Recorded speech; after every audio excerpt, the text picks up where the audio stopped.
कुछ क्वेश्चंस में एटलीस्ट, तो वो तरीके से आप वाकिफ हो जाएंगे, डिस्कस करेंगे। 93% लोग सी ऑप्शन कह रहे हैं, बिल्कुल तैयार बैठे हुए थे कि आप आइए हम पोल में जवाब देंगे फटाफट से। चलिए स्टार्ट करते हैं और समझते हैं। फर्स्ट क्वेश्चन कहता है क्या, in the context of children development includes, यानी बच्चों के संदर्भ में विकास के अंतर्गत क्या आता है? ओनली क्वालिटेटिव चेंजेस यानी सिर्फ गुणात्मक परिवर्तन आते हैं, सिर्फ क्वांटिटेटिव यानी मात्रात्मक परिवर्तन आते हैं, बोथ क्वालिटेटिव एंड क्वांटिटेटिव यानी गुणात्मक और मात्रात्मक परिवर्तन आते हैं, या ना तो क्वालिटेटिव और ना ही क्वांटिटेटिव। इस क्वालिटेटिव को ये कैसे लिख सकता था, इसको दूसरी भाषा में यहाँ फंक्शनल चेंजेस लिखा जा सकता था, यानी प्रकार्यात्मक परिवर्तन लिखा जा सकता था, और क्वांटिटेटिव को स्ट्रक्चरल चेंजेस लिखा जा सकता था। ऐसे ही मुश्किल बनाया जाता है क्वेश्चंस को जब भाषा से आपको थोड़ा सा कॉम्प्लेक्स या जटिल बनाना हो, कंफ्यूज करना हो। तो ये हमें पता है क्वालिटेटिव चेंजेस कौन से होते हैं, जो क्वालिटी में फंक्शन करने की जो आपकी क्षमता है उसमें चेंज। जैसे कल तक आपको जो जोक्स समझ नहीं आते थे, वो चुटकुले, वो जोक्स आज आपको समझ में आते हैं। कल तक जिन चीजों को लेकर के आप सेंसिटिव नहीं थे, जिन पे आप अच्छे से नहीं समझ पाते थे, सोच पाते थे, आज आप उन पे सोच पाते हैं। यानी क्वालिटी में चेंज है। आप इमोशनली बेहतर हो रहे हैं, आप संज्ञानात्मक रूप से बेहतर हो रहे हैं। जरूरी नहीं है उसको मापा जा सके मात्रा में कि कितने 250 ग्राम बेहतर हुए कल से, जरूरी नहीं है। लेकिन अगर आपकी समझ बढ़ी तो क्या 250 ग्राम बढ़ी? नहीं, क्वालिटी में मेजर कर सकते हैं, मतलब क्वालिटी के अनुसार ये पता लगाया जा सकता है, गुणात्मकता में पता लगाया जा सकता है, क्वांटिटेटिवली नहीं पता लगा सकते, मात्रात्मक रूप से पता नहीं लगा सकते। मात्रात्मक रूप में क्या आता है, आपके शरीर का बढ़ना, आपकी हाइट का बढ़ना, जिन चीजों को हम मेजरिंग यूनिट्स में, यूनिट्स क्या है हमारी, किलोग्राम है, इंचेस है, सेंटीमीटर है, इनमें हम माप पाए। तो विकास जो है बच्चों के पक्ष में सिर्फ गुणात्मक भी नहीं है और सिर्फ मात्रात्मक भी नहीं है, दोनों है ना। तो डेवलपमेंट क्या है, गुणात्मक एवं मात्रात्मक दोनों है। अगर ऑप्शन में गुणात्मक और मात्रात्मक दोनों नहीं होगा तो जब डेवलपमेंट की बात होगी हम क्वालिटी के साथ जाएंगे, ठीक है ना। और अगर ग्रोथ की बात करें तो ग्रोथ क्या है, ये वाला जो पार्ट है बी ऑप्शन, ये वृद्धि की बात कर रहा है। वृद्धि वो विकास का ही एक छोटा सा पक्ष है जिसमें हम सभी चीजों को माप सकते हैं, जैसे आपकी हाइट का बढ़ना, आपके नाखून का बढ़ना, आपके मोटापे का बढ़ना, आपकी ऊंचाई लंबाई, जिसको भी हम माप सकें। समझ सकते हैं आप ये बात? क्लियर है बात? क्या कह रहे हो? कोई उदय सर के बारे में कुछ पूछ रहा है? बहुत अच्छा पढ़ाते हैं हम, धन्यवाद अनूप।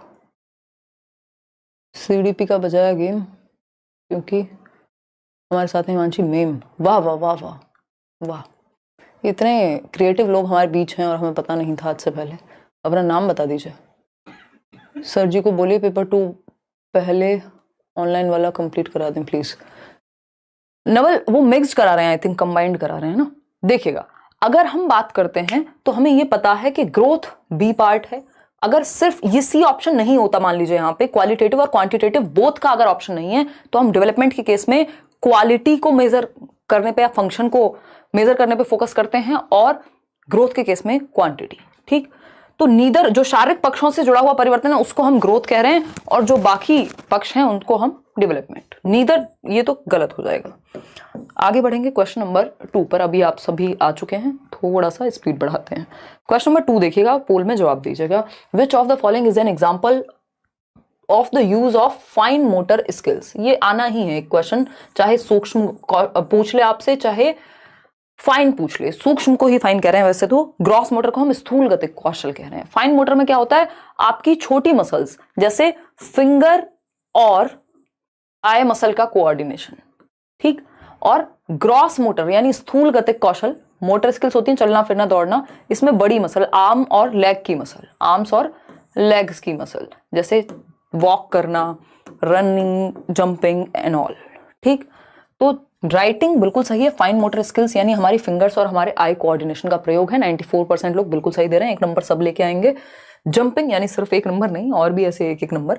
जंपिंग, रनिंग और स्विमिंग, इसमें हमारी बड़ी मसल्स का प्रयोग होता है। तो ये ग्रॉस मोटर स्किल्स स्थूल गतिक कौशल का उदाहरण है। लेग्स और आर्म्स की मसल का प्रयोग है, ना कि फिंगर्स और आईज की, ठीक। तो A option is the right answer. Gross पूछा होता तो आंसर चेंज हो जाता। क्वेश्चन नंबर, या इस क्वेश्चन को ऐसे भी पूछा जा सकता था कि कौन सा एक ग्रॉस मोटर स्किल का उदाहरण नहीं है, तब भी आंसर राइटिंग ही रहता। तो थोड़ा सा लैंग्वेज में चेंज करेगा, आपको घबराना नहीं है, ठीक है जी। क्वेश्चन नंबर 3 देखिएगा एक बार। क्वेश्चन नंबर 3 कहता है द सेंसिटिव पीरियड। कल भी हमने इस पे एक क्वेश्चन किया था, यानी संवेदनशील काल की जब हम बात कर रहे हैं, संवेदनशील बच्चों के विकास के संदर्भ में संवेदनशील चरण से क्या तात्पर्य है, यानी किसको हम सेंसिटिव पीरियड कह रहे हैं, ये पूछा है। पहला ऑप्शन है the optimal period for particular capacities to emerge in an individual, यानी किसी व्यक्ति में विशिष्ट क्षमताओं के उत्थान का इष्टतम चरण, यानी वो फेज है जब अगर आपके अंदर कुछ क्षमताओं का विकास होना है तो वो बहुत तेजी से होंगी, इसको हम सेंसिटिव पीरियड कह रहे हैं। जिसको हमने कल भी बात की थी, सेंसिटिव पीरियड को, इस संवेदनशील पीरियड को क्रिटिकल पीरियड भी कह सकते हैं, या फास्टेस्ट पीरियड होगा ये जिसमें कुछ चीजें डेवलप हो सकते हैं आपके अंदर। सही है। बी ऑप्शन है the development period from conception to birth. ऐसा नहीं है कि जन्म से पहले यानी गर्भ से जन्म तक का समय जो है वो सेंसिटिव पीरियड है, नथिंग, उसके बाद भी हैं चीजें। The development period of transition from childhood too early adulthood. अब ये क्या है, ये अपने आप में एडोलेसेंस की बात हो रही है। फिर आती है बात, तो यहां पे सेंसिटिव पीरियड की तो बात ही नहीं हुई। The development period of sudden hormonal change in an individual, ऐसा भी नहीं है। सेंसिटिव पीरियड, देखो सी कह रहे हैं 46% लोग। कौन से स्कूल के पीछे पढ़ने की हैबिट में आजकल आप हैं? कुछ बुरा भला कहा जाए आपको, शायद थोड़ी सी बुरा लगे अंदर से। देखिएगा, बी ऑप्शन कहता है, सी जिसको आप कह रहे हैं 49% लोग जिनको अच्छा लग रहा है ये ऑप्शन समझते हैं। देखो सेंसिटिव पीरियड कौन सा होता है चाइल्ड डेवलपमेंट में, तो the development period of transition from childhood too early adulthood. अगर आप इस तरह से देखेंगे तो हर एक पीरियड सेंसिटिव है। यहां सेंसिटिव से मतलब है क्रिटिकल पीरियड किसी चीज की ग्रोथ के लिए। जैसे कि जब हम बात करते हैं किस चीज की, कि भाई भाषा विकास के लिए सेंसिटिव पीरियड है क्या, अर्ली चाइल्डहुड 2 से 6 वर्ष, इसी को हम क्रिटिकल पीरियड कह रहे हैं भाषा विकास और सोशलाइजेशन के लिए, शारीरिक विकास के लिए भी। तो ये क्रिटिकल या सेंसिटिव पीरियड का मतलब होता है वो काल, वो समय जब आपके अंदर कुछ क्षमताएं बहुत तेजी से आ सकती हैं। यानी आप सेंसिटिव हैं एनवायरमेंट में। मान लीजिए किसी को, कोई व्यक्ति अगर बीमार था कोरोना के टाइम पे, या उसको पहले से लंग्स की दिक्कत थी या कुछ और प्रॉब्लम थी, तो वो ज्यादा सेंसिटिव नहीं है, ज्यादा प्रोन नहीं है कोरोना पकड़ने के या बीमारी कैच करने के बजाय कि एक वो व्यक्ति जो ऑलरेडी हेल्दी है। ठीक, तो सेंसिटिव का मतलब है जब आप जल्दी से जो भी एनवायरमेंट में है उसको ग्रहण करके आगे बढ़ जाएंगे या वो चीज बर्स्ट हो जाएगी। तो the optimal period for particular capacities to emerge in an individual, यानी किसी व्यक्ति में विशिष्ट क्षमताओं के उत्थान का इष्टतम चरण है। यानी ये वो टाइम पीरियड है जब कुछ क्षमताएं बहुत तेजी से आपके अंदर डेवलप हो सकती हैं, इसको सेंसिटिव पीरियड कहते हैं। ये किसी स्टेज के बारे में नहीं है, ये इन जनरल एक बात है कि वो स्टेज, जैसे लैंग्वेज डेवलपमेंट के लिए सेंसिटिव पीरियड क्या है, अर्ली चाइल्डहुड है। अगर हम फिजिकल डेवलपमेंट की बात करें तो भी अर्ली चाइल्डहुड है। तो सेंसिटिव पीरियड का मतलब है जब बहुत तेजी से आपके अंदर विकास हो सके किन्हीं क्षमताओं का। क्वेश्चन नंबर 4 देखिए, ये पेपर 1 पेपर 2 दोनों के लिए कारगर है क्योंकि सिलेबस बिल्कुल भी अलग नहीं है, लेवल में भी कोई अंतर नहीं है। क्वेश्चन नंबर 4 देखिए, पीयर ग्रुप की बात हो रही है। समकक्षी समूह के संदर्भ में क्या सही है? पीयर ग्रुप होते हैं रफली ऑफ द सेम एज, यानी वो लोग जो लगभग आपकी ही एज के हैं, रफली ऑफ सेम एज, यानी आपकी ही उम्र के। जैसे आपके दोस्त, जिन दोस्तों में आप रहते हैं वो आपका पीयर ग्रुप है। आपके क्लासमेट्स, अगर बच्चा पढ़ता है तो उसके जो क्लासमेट्स हैं वो उसका पीयर ग्रुप है। उसके नेबरहुड में कुछ बच्चे हो सकते हैं, वो उसका पीयर ग्रुप कहला सकते हैं। उसके रिश्तेदारों में कुछ बच्चे हो सकते हैं जो या उसके यार हों या फिर उसके एज के हों, तो या जिन लोगों के भी साथ आप रहते हैं वो आपका पीयर ग्रुप होते हैं। जनरली स्कूल के सेंस में जो क्लासमेट्स हैं या जो आपकी एज के बच्चे हैं उनको हम पीयर ग्रुप कहते हैं। ठीक, तो पीयर ग्रुप की जब हम बात कर रहे हैं तो फर्स्ट ऑप्शन है has a significant role in secondary socialisation of children, यानी बच्चों के द्वितीयक सामाजिकरण में एक महत्वपूर्ण भूमिका होती है। पता नहीं, हमें देखेंगे, अभी तो चारों ऑप्शन है हमारे सामने। Does not have any role in the socialisation of children, यानी ऐसा कह रहा है बी ऑप्शन कि बच्चों के सामाजिकरण की प्रक्रिया में, सामाजिकरण की प्रक्रिया क्या है कि आप समाज के तौर तरीके, नियम, कायदे, कानून सीखते हैं। कोई पूछ रहा है टॉय एज 3 से 6 वर्ष, एक नंबर अगर हमें लेना है तो 3 से 6 वर्ष। ठीक, has a small but insignificant role in the socialisation of children. भैया जिन बच्चों के बीच में वो रह रहा है उसके लिए इनसिग्निफिकेंट या रोल कैसे नहीं प्ले करेंगे, ये तो दोनों ही बातें सिरे से ही नकार देंगे हम। डी ऑप्शन है is not an agency of secondary socialisation. भैया प्राइमरी में आ गया परिवार, तो सेकेंडरी क्यों नहीं हो सकता? पीयर सेकेंडरी में आएगा। तो has a significant role in secondary socialisation of childhood, यानी बच्चों के द्वितीयक सामाजिकरण में, यानी सबसे पहले जो वो समझ बना रहे हैं कि मैं दुनिया में आया और आसपास क्या है, परिवार है, माँ बाप हैं, भाई बहन हैं, तो वो सब क्या है, वो प्राइमरी है। जो आपकी इमीडिएट फैमिली है वो प्राइमरी है, उसके बाद जितने भी लोगों से आपका इंटरेक्शन हो रहा है वो सेकेंडरी होता है मोस्ट ऑफ द टाइम में, अगर वो परिवार के साथ ना लिखे हो, है ना। तो A option is the right answer over here, ऐसी गलती हम नहीं करेंगे। क्वेश्चन नंबर 5 देखिएगा। अब इन क्वेश्चंस को एंजॉय करना स्टार्ट कर दीजिए, इनसे खेलना शुरू करिए, अभी इनसे डरने का समय जा चुका है। क्वेश्चन नंबर 5 क्या कहता है? जितने भी लोग मैराथन का इंतजार कर रहे हैं, जैसे आपको नोट्स मिल जाएंगे उसके जस्ट बाद हम मैराथन शुरू कर देंगे, और समय है हमने अपने पास। मुझे बहुत ज्यादा गट फीलिंग है, अभी तो ऑफलाइन क्लास भी 1 हफ्ते की लगेंगी आपकी, दिसंबर फर्स्ट वीक के अराउंड, दिल्ली में ही जो लोग आ सकते हैं, सेकेंड वीक तक होना चाहिए पेपर। देखिएगा, पहले आप जवाब दीजिए। क्वेश्चन नंबर 5 है, पोल आपके सामने है, 37% लोग बी उत्तर दे रहे हैं। चलिए देखते हैं। सौरभ मिश्रा कह रहे हैं कि मस्त नहा के आए, आज 4 घंटे पढ़ाई है। नहीं सौरभ मिश्रा, आप नहा के आए, बट आज मैं भी नहा के आई हूँ, है ना, ठीक है। उसको वो हंस रही है वहां पे, नहीं मतलब मैं ये कहने वाली थी कि मतलब मैं आज थोड़ा सा बहुत अच्छी स्थिति में नहीं हूँ एनर्जी वाइज, तो वो आते हैं इधर, कोल्ड का असर कह सकते हैं। देखिए, बट कुछ लोग अपने आप अज्यूम कर लेते हैं, पहले ही हंसने लग जाते हैं मेरे बोलने से पहले ही। देखिएगा, which of the following is a sub stage in Kohlberg's conventional stage of moral development, यानी कौन सी अवस्था उप अवस्था लॉरेंस कोहलबर्ग के नैतिक विकास की पारंपरिक अवस्था के अंतर्गत आती है। यानी कन्वेंशनल लेवल, ट्रेडिशनल लेवल, जब सोसाइटी के अनुसार बच्चे की मॉरलिटी डिसाइड हो रही है, दूसरा लेवल है। इसमें कौन सा एक सब स्टेज है, यानी इसके अंदर कौन सी एक स्टेज आती है सेकेंड लेवल पे, थर्ड और फोर्थ स्टेज होंगी 2, उनमें से कौन सी एक स्टेज यहां 4 ऑप्शंस में से है, देखते हैं। इंस्ट्रूमेंटल पर्पस एंड एक्सचेंज, ये तो सेकंड स्टेज है, टिट फॉर टैट, जैसे को तैसा, है ना। एक बच्चे ने दूसरे बच्चे की पेंसिल तोड़ दी, उसने उसकी नोटबुक फाड़ दी, ये क्या टिट फॉर टैट है। वो कह रहा है कि आज मेरे साथ लंच शेयर नहीं करोगे, कल मेरे साथ, मैंने तो तुम्हारे साथ किया था अपना लंच शेयर, तुम कैसे नहीं करोगे, करना पड़ेगा। तो वो जैसे को तैसा, tit for tat, give and take. Poll वाली मैडम को दिखा दीजिए, फिरदौस कह रहे हैं, वो भी सुपर चैट करके। पोल वाली मैडम आ जाइए, हमें कोई मतलब नहीं, आप तेल लगाएं, चंपी करें, चोटी बनाएं, हमें कोई मतलब नहीं है, हमें आपके लुक्स से कोई फर्क नहीं पड़ रहा। आप खराब दिखें, फिरदौस ने कहा आपको आना पड़ेगा। मजाक कर रही हो यार, आप ब्लॉग्स में देख चुके हैं, कभी और मिल लेंगे। देखिएगा, यूनिवर्सल एथिकल प्रिंसिपल्स, यानी सार्वभौमिक नैतिक सिद्धांत, यूनिवर्सल एथिकल प्रिंसिपल है 6th स्टेज, और यहां 4th और 5th स्टेज की, 3rd और 4th स्टेज की बात चल रही है, क्योंकि कन्वेंशनल लेवल में क्या आता है, 3rd और 4th स्टेज आता है, तो ये भी हट गया। Morality of contract, rights and law, बताइएगा एक बार, morality of contract, rights and law, ये 5th स्टेज की बात है, जब इंडिविजुअल राइट्स की बात हो रही है कि चलिए कॉन्ट्रैक्ट बना रहना चाहिए। तो डी ऑप्शन एकमात्र सही उत्तर है, सोशल कंसर्न एंड कंसाइंस, सामाजिक सरोकार और आत्मबोध। बताइए फटाफट से बताइए।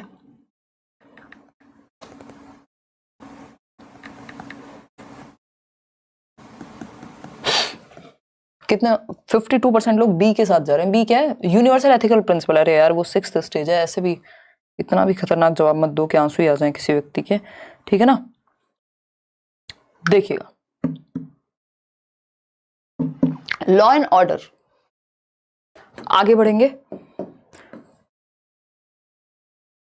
क्वेश्चन नंबर 6 देखिएगा, क्वेश्चन नंबर 6 क्या कह रहा है, एकोमोडेशन अकर्स व्हेन, यानी समायोजन कब होता है। एसिमिलेशन यानी समावेशन, और एकोमोडेशन यानी समायोजन। तो समावेशन की जब हम बात कर रहे हैं, तो वो तो एसिमिलेशन हो गया, ऐड कर लिया आपने अपने स्कीमा में। एकोमोडेशन कब आएगा, समायोजन कब आएगा। 4 ऑप्शन है आपके सामने। Children transforms their experience to fit into existing schemes, ये है एसिमिलेशन।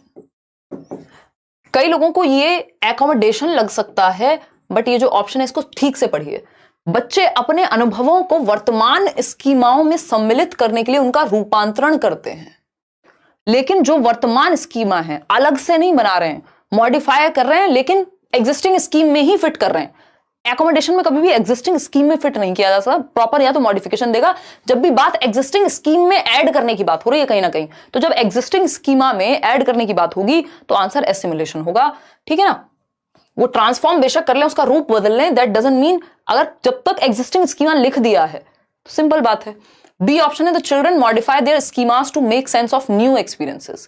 ये बात हमें थोड़ी सुंदर लग रही है, बाकी लोगों को भी मॉडिफिकेशन की बात हुई है। बच्चे अपने वर्तमान स्कीमाओं में परिवर्तन करेंगे और या तो नया स्कीमा बनाएंगे या फिर दुनिया को समझेंगे मॉडिफाई करके, लेकिन एग्जिस्टिंग स्कीमा में जस्ट ऐड करना एसिमिलेशन है। तो ये एकोमोडेशन लग रहा है, फिर भी देखते हैं C option, the children break down their schemas into disconnected chunks. देखिए, कनेक्टेड चंक्स में ही चीजें ऑर्गेनाइज हो पाएंगी स्कीमा में, एक चीज दूसरी चीज से अगर जुड़ी हुई नहीं होगी तो स्कीमा ठीक से नहीं काम करेगा। डी ऑप्शन है, the children focuses on abstract things rather than concrete experiences. ऐसा नहीं है, बच्चे मूर्त चीजों पे ज्यादा ध्यान देते हैं। तो बी ऑप्शन ही एकोमोडेशन के बारे में सही है। क्वेश्चन नंबर 7 देखेंगे, ध्यान से जवाब दीजिएगा। क्या पूछा है समझेंगे,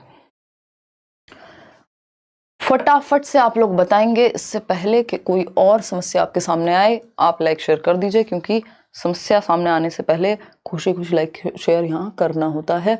ऐसा हमारे यहाँ नियम कायदे कानून हम थोड़ा सा रखते हैं। खैर ये तो सब बात हुई मजाक की। आइए बताइए,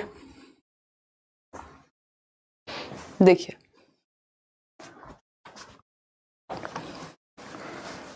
फटाफट से, ये कौन है? जुनून जुनून जुनून, सीटेट का जुनून। ओ हो रूपा, रूपा यही एनर्जी चाहिए हमें, बट पढ़ना भी है इसके साथ, आंसर करना है पोल में। सिर्फ जुनून जुनून जुनून लिखोगे तो पेपर कैसे निकलेगा? हैं, पढ़ना भी तो पड़ेगा उसके लिए। मैं भी कहूँ हाँ जुनून जुनून जुनून, बस आके हम दोनों जुनून जुनून गाए यहाँ पे, कैसे काम चलेगा? पढ़ना तो पड़ेगा।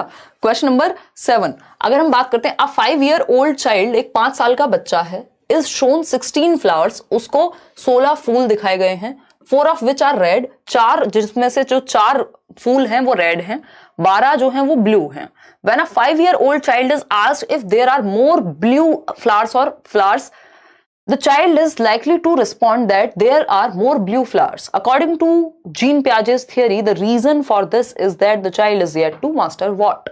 समझते हैं क्वेश्चन, थोड़ा सा अटपटा लग रहा होगा। बी ऑप्शन कह रहे हैं वैसे तो 47% लोग। देखिएगा, एक 5 वर्षीय बच्चे को 16 फूल दिखाए गए, जिनमें से 4 फूल जो हैं लाल रंग के हैं, 12 फूल जो है नीले रंग के। मतलब ये बात क्लियर है कि नीले रंग के फूल ज्यादा हैं। पूछा क्या है वो इंपॉर्टेंट है। जब बच्चे से पूछा जाता है कि क्या नीले फूल अधिक हैं या लाल फूल अधिक हैं, तो बच्चा उत्तर देता है कि नीले फूल अधिक हैं। जीन पियाजे के अनुसार इसका अभिप्राय है कि बच्चा अभी डैश दक्षता हासिल नहीं कर पाया है। बताइएगा, फटाफट से बताइएगा। मुझे लगता है कि हिंदी में इन्होंने एक चीज एक्स्ट्रा ऐड की है। सुमन तिवारी बिहार से, मोतिहारी से, अरे वाह बहुत बढ़िया, प्रणाम। हिंदी और इंग्लिश पेडागोजी करवा दीजिए। करा देंगे सुमन, 2 सेशन मुश्किल से लगेंगे, पूरा सिलेबस हिंदी पेडागोजी का, इंग्लिश पेडागोजी का खत्म। ठीक, अगर हम बात करते हैं यहां, तो ये हिंदी में मुझे जो लग रहा है फिलहाल, हिंदी में लाल और नीले फूल दोनों नहीं लिखे हैं, है ना, कि नीले फूल अधिक हैं, तो उत्तर देता है कि नीले फूल अधिक हैं। तो लाल फूल यहां नहीं लिखा था, क्योंकि इंग्लिश की साइड अगर आप देखेंगे, asked if there are more blue flowers और फ्लावर्स, फ्लावर्स का मतलब हो गया टोटल फ्लावर्स जो हैं। तो इस केस में बच्चा किस चीज में समस्या का सामना कर पा रहा है? सीरिएशन में ट्रांजिटिव इन्फेरेंस, प्रपोजिशनल थॉट, ये हायरार्किकल क्लासिफिकेशन है, यानी वो क्लासिफाई करने में, वर्गीकरण करने में, क्योंकि चाहे वो रेड फ्लावर हैं चाहे ब्लू फ्लावर हैं, आते तो वो फ्लावर की कैटेगरी में ही है ना, तो वो हायरार्किकल क्लासिफिकेशन नहीं कर पा रहा है, यहाँ वर्गीकरण में समस्या है। क्योंकि ये 7 से 11 वर्ष में आता है वर्गीकरण, तो और बच्चा था 5 साल का। क्वेश्चन नंबर 8 देखिएगा, a teacher facilitates the students in the teaching learning process through peer interaction. यानी टीचर कैसे सिखा रहे हैं? पीयर इंटरेक्शन, यानी बच्चे के जो सहपाठी हैं, उसके जो दोस्त यार हैं, वो आपस में सीख रहे हैं एक दूसरे से, जहां उनको प्रॉब्लम हो रही है, और टीचर इस तरीके को अपना रहा है कि बच्चे आपस में एक दूसरे से सीख पाए। बात तो सही लग रही है एकदम, कोई भी दिक्कत हमें यहाँ नहीं लग रही। एंड स्कैफोल्डिंग, जहां जरूरत हो मदद दी जाए बच्चों को। This teaching learning process is based on, भैया पीयर आ गया, यानी सोसाइटी, ग्रुप में सीखना मतलब वाइगॉस्की की बात हो रही है, स्कैफोल्डिंग मतलब वाइगॉस्की की बात हो रही है। तो आंख बंद करके आंसर देंगे आप बिल्कुल 82% लोग, लेव वाइगॉस्की सोशियो कल्चरल अप्रोच। और तो कोई यहाँ बन ही नहीं सकता, ना कोहलबर्ग, ना पियाजे, ना गार्डनर, किसी ने बात नहीं की। जब बात ग्रुप लर्निंग की और स्कैफोल्डिंग की आएगी, तो ये तो कीवर्ड्स हैं जो हमें पता होने चाहिए, पियाजे के या वाइगॉस्की के कॉन्टेक्स्ट में अलग अलग कीवर्ड्स हैं। क्वेश्चन नंबर 9 है, curricular goals in progressive education. Progressive education क्या कहती है? बच्चे को एक्टिव रख के मीनिंगफुली सिखाओ, यानी बच्चे का सक्रिय होना जरूरी है। प्रगतिशील शिक्षा, learning by doing, John dewy को याद कीजिए, जो कहते हैं बच्चा क्या है? क्रिएटिव है बाय नेचर, क्यूरियस है और सीखने की यानी लर्निंग की क्षमता रखता है, CCL कह रहे हैं हम। तो रटने की तो बात करेगा ही नहीं वो व्यक्ति जो एक्टिव रखने की बात कर रहा है। कंफॉर्मिटी टू अथॉरिटी, यानी जो सत्ता है, मान लीजिए टीचर है तो बस हाँ उनकी हाँ में हाँ मिलानी है, ऐसा भी नहीं होगा। रिकॉल एंड क्रिटिकल थिंकिंग, हाँ यहां बच्चा एक्टिव होगा, जहां बच्चा सोच रहा है, यानी बच्चा एक्टिव है। आलोचनात्मक चिंतन, इसमें वो एक्टिव है, सोचने में मजबूर है, लेकिन रिकॉल और ड्रिल में तो रट्टाफिकेशन लगेगा। तो सी ऑप्शन एकमात्र सही उत्तर है, जो 73% लोग ही दे पा रहे हैं, जबकि सबको देना चाहिए। ठीक है जी, चलिए आगे बढ़ते हैं और समझते हैं। तो सी ऑप्शन, जो बच्चा जहां एक्टिव है, वो बेस्ट ऑप्शन है पेडागोजी के अनुसार। क्वेश्चन नंबर 10 देखिएगा एक बार। क्वेश्चन नंबर 10 क्या कहता है भाई? According to Harvard Gardner's theory of multiple intelligence, यानी गार्डनर के बहुबुद्धि सिद्धांत के अनुसार which of the following refers to the ability to discriminate complex inner feelings and to use them to guide one's own behaviour.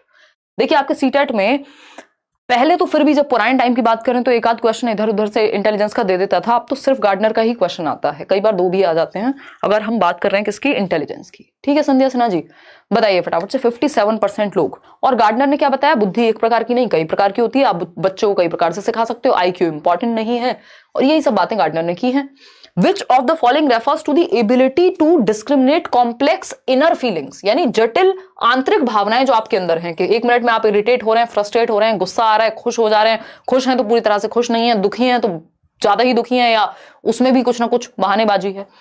तो ये जो complex inner feelings है, यानी जो हमारी भावनाएं हैं, उनका जो स्वरूप है वो क्या है, जटिल है, इतनी ईजी नहीं समझने के लिए। लेकिन जो व्यक्ति कॉम्प्लेक्स इनर फीलिंग्स को समझ पाता है और उनको यूज कर पाता है to guide one's own behaviour, यानी खुद के ही व्यवहार को गाइड करने के लिए, वो अपनी भावनाओं को समझ पाता है कि यार ये मन तो पागल बना रहा है, चुपचाप से काम पे लग जाते हैं, पेपर है 4 दिन बाद, या आपको कैसा महसूस हो रहा है इस पे आप खुद को समझ पा रहे हैं।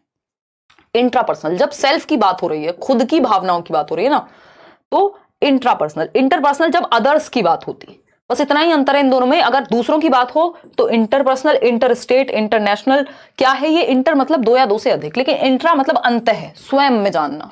ठीक, बुद्धा जो है इसका एक अच्छा एग्जाम्पल हो सकते हैं, गौतम बुद्ध, और भी इस तरह के लोग जिन्होंने खुद को समझने में मास्टरी हासिल की एक तरह से।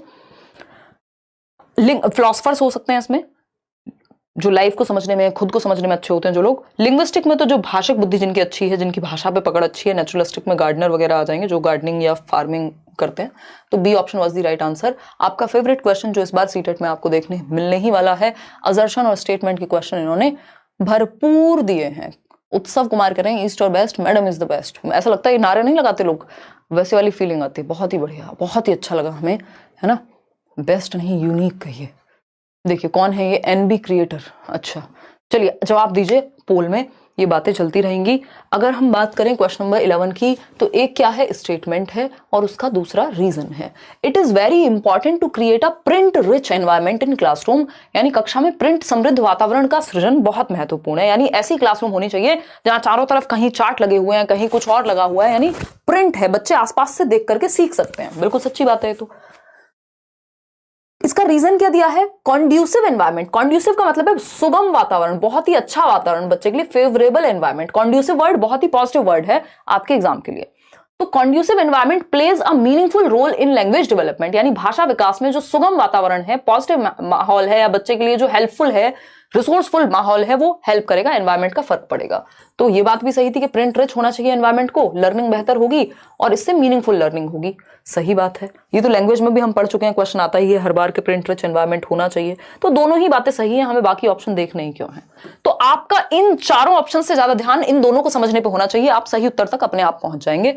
80% लोग हालांकि सही जवाब दे पा रहे हैं। आगे बढ़ेंगे, क्वेश्चन नंबर, ज्यादा ही आगे बढ़ गए हम, कई बार ज्यादा भी आगे नहीं बढ़ना चाहिए जीवन में। क्वेश्चन नंबर 12 देखिएगा और जवाब दीजिएगा पोल में। क्वेश्चन नंबर 12 है, the term dash refers to biological differences, यानी जैविक अंतर, where as dash refers to traits and behaviours that a particular culture deems appropriate for man and women, यानी डैश शब्द का प्रयोग जैविक अंतरों के लिए होता है, जबकि डैश शब्द का प्रयोग उन विशेषताओं और स्वभावों के लिए होता है जिसे कि एक विशिष्ट संस्कृति पुरुषों और महिलाओं के लिए उपयुक्त मानती है। यानी जो दूसरे वाला फिल द ब्लैंक है, वो है जिसको समाज मानता है कि ये महिलाओं और पुरुषों के लिए होनी चाहिए ये चीजें। याद आ रहा है कुछ? और जो पहले वाला फिल इन द ब्लैंक है, वो जैविक अंतर की बात कर रहा है कि हमारे अंदर जो बायोलॉजिकल डिफरेंसेस हैं या हेरिडेटरी डिफरेंसेस हैं, वो महिलाओं और पुरुषों की बात कर रहे हैं। तो जैविक यानी बायोलॉजिकल की जब हमारी बात होगी कि हमारा जो बॉडी स्ट्रक्चर है, या महिलाएं बच्चों को जन्म देती हैं लेकिन महिलाएं ही खाना बनाती हैं, ये क्या हुआ, ये समाज ने बना दिया, ये जेंडर रोल हो गया। लेकिन महिलाएं बच्चों को जन्म देती हैं, ये क्या है, बायोलॉजिकल डिफरेंस है हमारे अंदर का। तो ये क्या हुआ, बायोलॉजिकल डिफरेंस क्या है, सेक्स। तो sex refers to biological difference, where as gender refers to social construct, यानी समाज के द्वारा निर्मित एक संरचना है जिसमें हम महिलाओं के लिए क्या एप्रोप्रिएट रोल्स होंगे, उनको क्या करना चाहिए, उनको क्या नहीं करना चाहिए, पुरुषों को क्या करना चाहिए, ये चीजें हम कह रहे हैं। तो ए ऑप्शन एकमात्र सही उत्तर हमें यहाँ दिखाई पड़ रहा है। 72% लोग सही दे रहे हैं, लिंग और जेंडर। अब तो ये आपकी किस्मत अच्छी है यही कहेंगे अगर कोई ऐसी चीज होती है कि लिंग और जेंडर लिख भी रहे हैं, अदरवाइज दोनों को हिंदी में लिंग ही लिखा जाता है, तो आपको इंग्लिश में जरूर देखना चाहिए एक बार। ये पहले भी कई बार क्वेश्चन पूछा जा चुका है, इंपॉर्टेंट है। Sexuality, gender, sex, nothing. ठीक, आगे बढ़ेंगे। अगर ये उल्टा क्वेश्चन दिया होता, अगर ये वाली लाइन पहले दे देती तो जेंडर ऊपर आ जाता और बायोलॉजिकल के साथ सेक्स जाएगा। तो बायोलॉजिकल जो संरचना है उसको हम सेक्स कह रहे हैं, जेंडर जो है एक सोशल कंस्ट्रक्ट है, समाज के द्वारा बनाई गई संरचना है। क्वेश्चन नंबर 13 देखिएगा और जवाब दीजिएगा।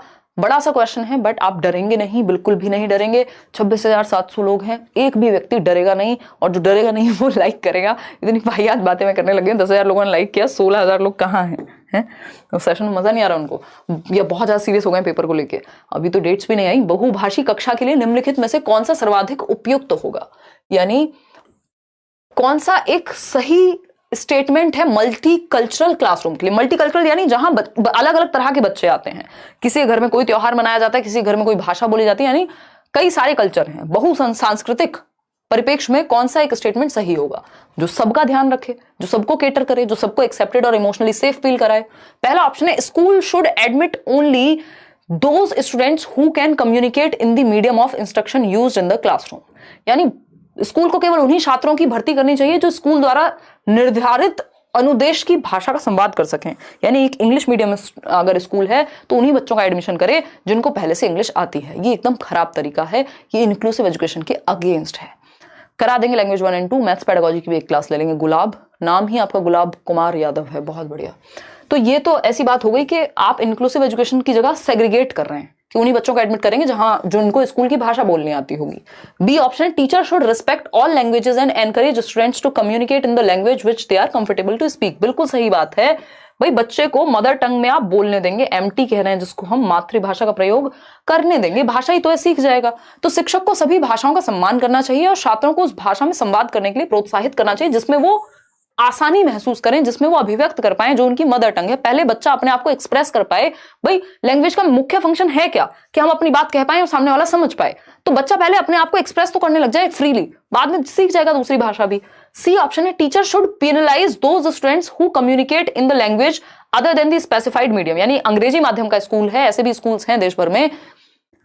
हालांकि अब ये थोड़ा सा इसको लॉ के अकॉर्डिंग नहीं मानेंगे, जो पॉलिसीज कह रही हैं उसके अकॉर्डिंग नहीं है, बट ऐसे भी स्कूल हैं जो क्या कह रहे हैं, पेनलाइज करेंगे, यानी बच्चे पे फाइन लगा देंगे। अगर अंग्रेजी माध्यम का स्कूल है और आपने हिंदी बोली तो 5 रुपए फाइन। ये क्या है? ये गलत है। वेस्ट बंगाल से सीटेट पहली बार देने जा रही हूँ, बहुत अच्छा लग रहा है आपकी क्लास करके, अभी तो कॉन्फिडेंस आ गया, बहुत बढ़िया। इसके जासी सीजी टेट का भी आई थिंक रिजल्ट आया है, बहुत सारे लोगों की अच्छी अच्छी विशेष आ रही हैं, बहुत ही बढ़िया, थैंक यू सो मच।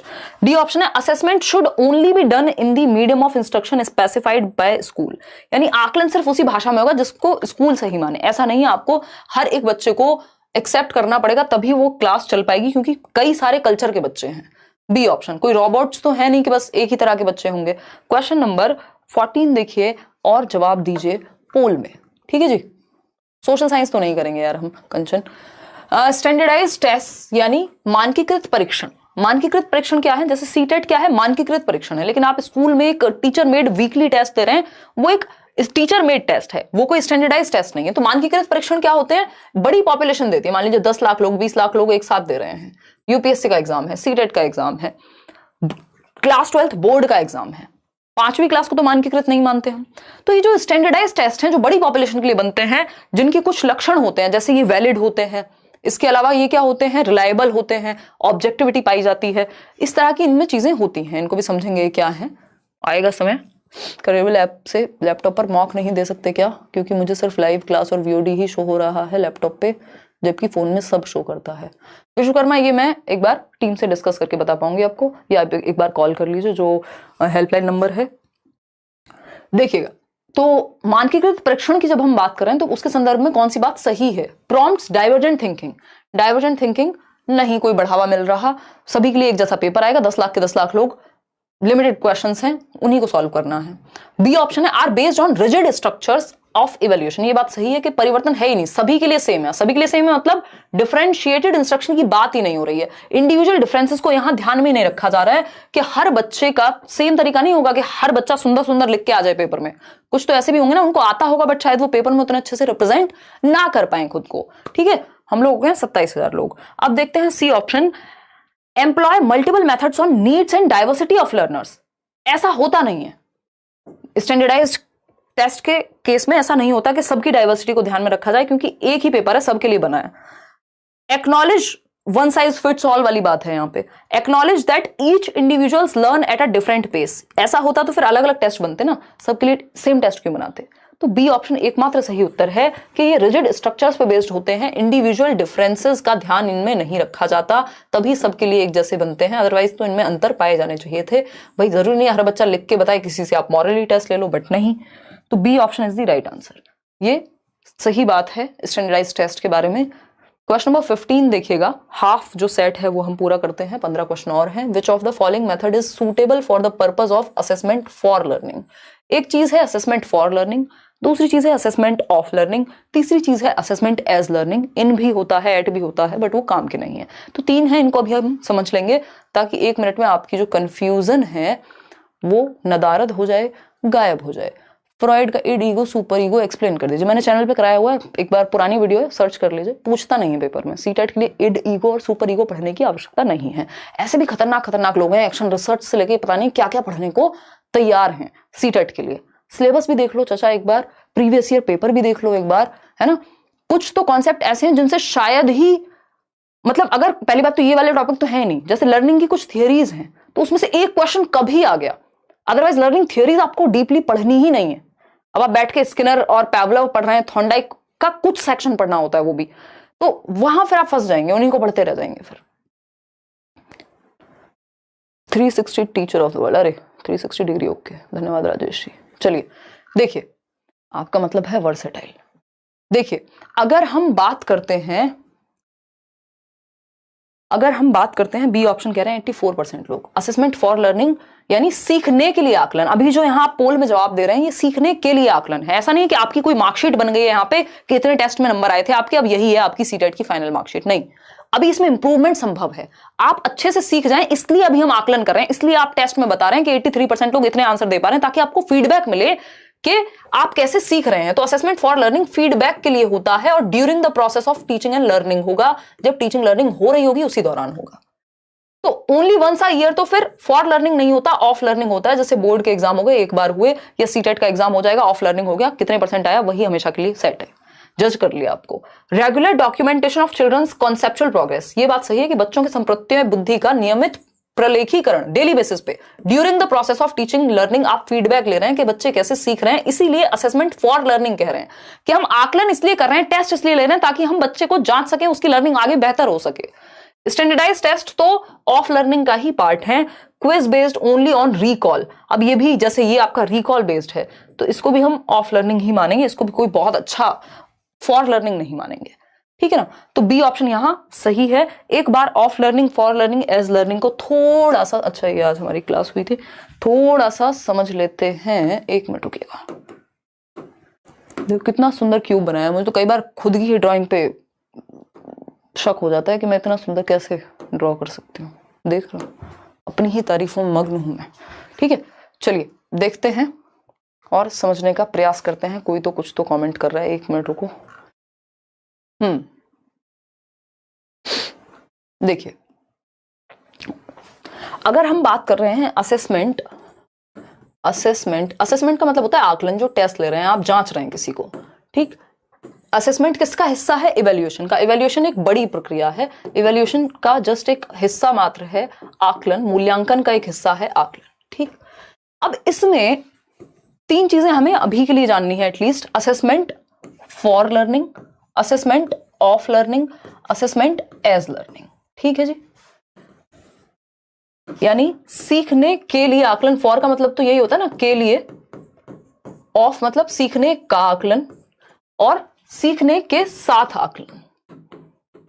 आसान भाषा में ऐसे ही समझेंगे इसको।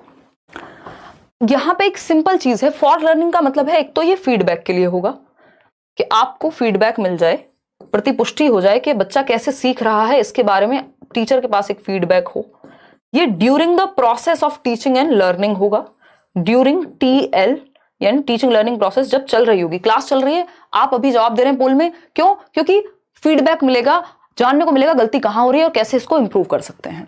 ठीक है, इसके अलावा अगर हम बात करें ड्यूरिंग द प्रोसेस हो रहा है और फीडबैक के लिए होगा, ये क्रिएटिव भी होता है, कई बार रचनात्मक कहते हैं इसको हम, क्या कहते हैं? रचनात्मक आकलन, यानी फॉर्मेटिव टेस्ट में आता है ये फॉर लर्निंग जो है, फॉर्मेटिव असेसमेंट, FA बोलते हैं ना वो 4 बार जो होते हैं, FA1 FA2, अभी तो टर्म में चेंज कर दिया इन्होंने। ऑफ लर्निंग क्या है? ये फीडबैक नहीं, ये जजमेंट के लिए होगा।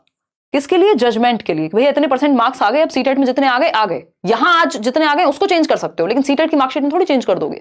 तो ये जजमेंट के लिए होगा, ड्यूरिंग नहीं है, बाद में होगा। जनरली देखा जाता है एट द एंड, ठीक, एंड में होगा। दूसरा ये समेटिव यानी योगात्मक मूल्यांकन, समेटिव असेसमेंट का पार्ट है, एसए का पार्ट है, हाफ ईयरली और ईयरली एग्जाम्स। फॉर्मेटिव जो है ये रचनात्मक होता है। एज लर्निंग है जब बच्चा सेल्फ असेसमेंट करे, यानी खुद का ही आकलन, और पीयर असेसमेंट, पीयर असेसमेंट यानी उसके साथ ही उसका आकलन कर रहे हैं या वो खुद का आकलन कर रहा है। जैसे 4 बच्चे हैं, एक दूसरे को उन्होंने अपनी नोटबुक दे दी टेस्ट करने के बाद और कहा एक दूसरे की नोटबुक हम चेक करेंगे, तो वो एज लर्निंग है, सीखने के साथ आकलन है। आप खुद कर रहे हैं अपना आकलन या आपके दोस्त तैयार कर रहे हैं, ठीक। अब हम बात करें तो ये फॉर्मेटिव है, फॉर भी, ये भी फॉर्मेटिव है, ये समेटिव का हिस्सा है, एसए का पार्ट है, ऑफ लर्निंग क्योंकि लर्निंग के बाद होगा ये और जजमेंट के लिए होगा। सिंपल बात है, ये छोटी छोटी बातें अगर इनको आप ध्यान रख लेते हैं आपके पेपर में गलतियां नहीं होंगी, ठीक। इंस्टीट्यूट गलत हो गया या कोई भी गलती अगर आपके पेपर में हो, ये इसमें सीटेट फॉर्म में हो गई, बहुत क्वेश्चंस आ रहे हैं, 28 तारीख से आप करेक्शन कर पाएंगे अगर फीस भर दी है तो। चलें आगे बढ़ें, समझें कुछ और चीजें। तो आंसर क्या हुआ? Regular documentation of children's conceptual progress daily basis पे during the process of teaching learning, तो फॉर लर्निंग है। ऑफ लर्निंग क्या है? Exams only once a year. आगे बढ़ेंगे, क्वेश्चन नंबर 16 देखिएगा, होपफुली आपको समझ में आ गया होगा। क्वेश्चन नंबर 16 देखिएगा और जवाब दीजिएगा पोल में, बताइएगा एक बार। आपके क्लास से अपने सपनों को मूर्त रूप देने में लगा हुआ हूं। बहुत ही बढ़िया अमन राज यादव, है ना। अमूर्त होते हैं सपने, बट हम मूर्त रूप कब देंगे? हम जब उनको साकार करेंगे, ठीक है ना। कॉन्क्रीट और एब्स्ट्रैक्ट ऐसे भी हम पढ़ सकते हैं। कॉन्सेप्ट्स में हमेशा कंफ्यूजन होती है, अलग अलग थियोरी में। मुन्ना कह रहे हैं अभी मैराथन सेशंस आने वाले हैं, ये सारी कंफ्यूजन बचा के रखिए। और लेकिन लाइक और शेयर बिल्कुल नहीं बचा के रखना है, वो करते रहना है ताकि शेयर तो एटलीस्ट जो लोग पढ़ रहे हैं और घबराए हुए हैं उन तक बात पहुंचे। A teacher often encourages her students to describe the process which they used in solving a mathematical problem. यानी एक टीचर है जो एनकरेज करती है, प्रोत्साहित करती है अपने बच्चों को कि वो प्रोसेस को डिस्क्राइब करें। कोई मैथमेटिकल प्रॉब्लम अगर उन्होंने सॉल्व की है तो उसमें क्या प्रक्रिया लगी, क्या स्टेप्स लगे।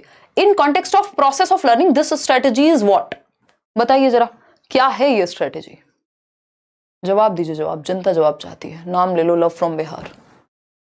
अभी मनाली से हूँ, आपकी वजह से CDP बहुत अच्छी हो गई है, हिंदी इंग्लिश पेडागोजी करवा देंगे, जियाउल हक करा देंगे। मनाली से याद आया, हमारे कुछ लर्नर्स मिले थे मनाली मॉल रूट पे, बहुत मजा आया था। खैर देखिएगा, लर्नर्स के उनमें से कुछ लोग तो कार्यरत ही थे, पढ़ा रहे थे स्कूल्स में, गवर्नमेंट। देखिएगा, और 3-4 लोग थे वो शायद। देखिएगा, अगर हम बात करते हैं डी ऑप्शन की, अब एक अध्यापिका अपने विद्यार्थियों को गणित के सवालों के उत्तर तक पहुंचने की प्रक्रिया को व्याख्या करने के लिए बढ़ावा देती है कि उनको पहुंचना है, प्रोसेस पे फोकस है कि वो किसी मैथमेटिकल प्रॉब्लम के सॉल्यूशन तक कैसे पहुंचे। तो ये मीनिंगलेस है भैया, बच्चा एक्टिव है, और जहां बच्चा एक्टिव है वो मीनिंगलेस बिल्कुल नहीं हो सकता। बच्चा सक्रिय रूप से ज्ञान का सृजन कर रहा है, एक्टिवली कंस्ट्रक्ट करेगा नॉलेज को, तो मीनिंगलेस नहीं है। शुड बी यूज्ड रेयरली, क्यों भाई? इसको तो आप बार बार यूज कराओ ताकि बच्चा एक्टिव रहे। Can disrupt pace of learning, क्यों? इससे क्या बाधित होगी गति? इससे तो बेहतर होगी गति बच्चे की सीखने की। Helps in development of skills, बच्चे के खुद के प्रॉब्लम सॉल्विंग स्ट्रेटेजीज और स्किल्स बेहतर होंगी, वो खुद आंसर तक पहुंच पाएगा। डी ऑप्शन 86% लोग सही उत्तर दे भी पा रहे हैं। इंक्लूसिव एजुकेशन की बात करेंगे, किसकी बात करेंगे? इंक्लूसिव एजुकेशन की। और इंक्लूसिव एजुकेशन क्या है? एजुकेशन फॉर ऑल, सभी के लिए शिक्षा। Maintains appropriate standards of learning for students with, यानी समावेशी शिक्षा किन विद्यार्थियों के लिए अधिगम के उपयुक्त स्तर मान रखती है, यानी किन बच्चों के लिए होती है। क्या आपकी इंक्लूसिव एजुकेशन किन बच्चों के लिए है, ये पूछा है।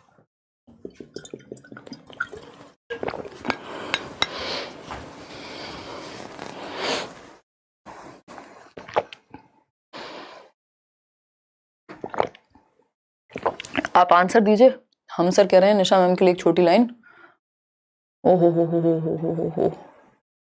हाँ हाँ, बहुत ही बढ़िया, बहुत ही बढ़िया। आजकल निशा को बहुत दुआएं मिल रही हैं। हम सर बहुत बड़ी लाइंस लिखी हैं आपने। अब हम फोकस थोड़ा पढ़ने पे कर रहे हैं, क्योंकि आप लोग इतने क्वेश्चंस पूछ लेते हैं आजकल कुछ लोग तो, कि हम सारे सुपर चैट भी नहीं पढ़ पा रहे हैं। हम नॉर्मल कमेंट्स तो छोड़ ही दीजिए, कोशिश करते हैं बट पढ़ने की। डी ऑप्शन है 68% लोग कह रहे हैं। चलिए समझते हैं। इंक्लूसिव एजुकेशन में कौन से विद्यार्थी आते हैं ये पूछा है। गिफ्टेड बच्चा भी आएगा जिसका IQ जो है 140 प्लस है, 130 प्लस है एटलीस्ट, बिल्कुल आएगा। ऑटिस्टिक बच्चा जिसको सीखने में दिक्कत है या वो आइसोलेटेड रहना पसंद करता है, सोशली ज्यादा घुलता मिलता नहीं है, वो भी आएगा। एक लर्निंग डिसऑर्डर वाला बच्चा भी आएगा, किसी को डिसलेक्सिया है, कुछ और है, कोई और डिसऑर्डर है। इंटेलेक्चुअली चैलेंज मतलब जिसको मेंटली रिटार्डेड तो आजकल नहीं कहते हम, इंटेलेक्चुअली चैलेंज ही कहते हैं, तो MR वाला बच्चा भी यहाँ आएगा। क्योंकि इंक्लूसिव का मतलब ही एजुकेशन फॉर ऑल, हर तरह के बच्चे के लिए शिक्षा।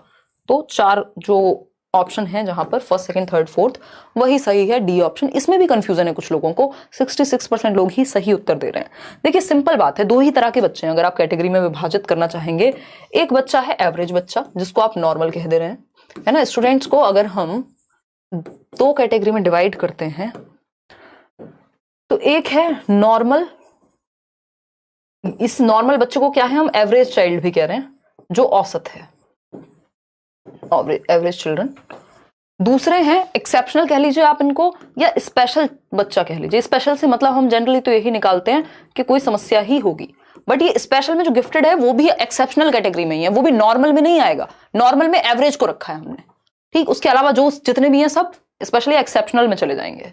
तो सारे बच्चे, क्योंकि इंक्लूसिव एजुकेशन का मतलब क्या है, चाहे वो नॉर्मल बच्चा है, चाहे एक्सेप्शनल है, चाहे कोई समस्या है, एजुकेशन फॉर ऑल यानी सभी के लिए शिक्षा। तो इसलिए चारों ऑप्शन सही थे।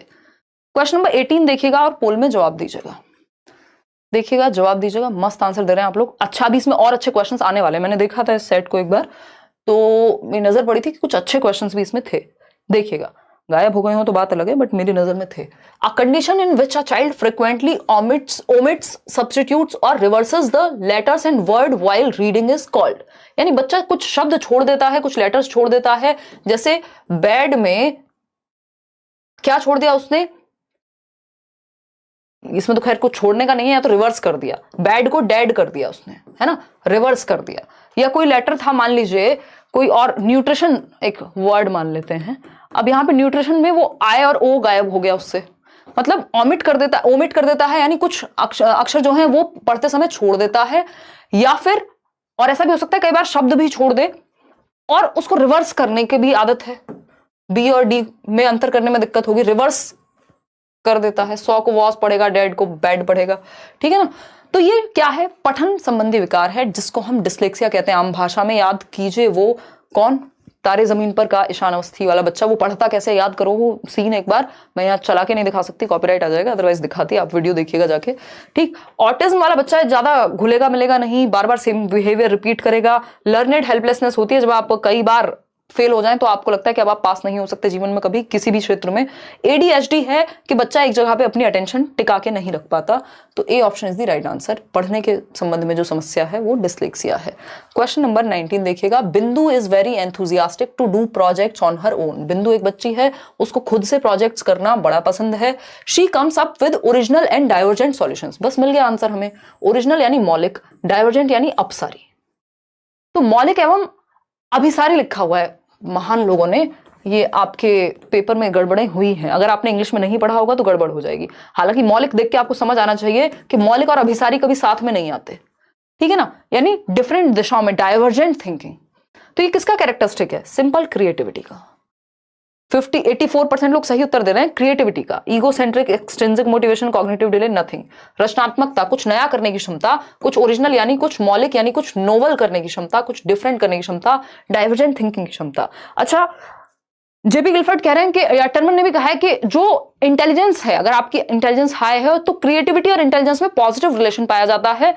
लेकिन हम ये नहीं कह सकते कि जिसका IQ हाई है वो हर हालत में क्रिएटिव ही होगा। लेकिन जो भी बच्चा डाइवर्जेंट थिंकिंग रखता है वो क्रिएटिव ही होगा।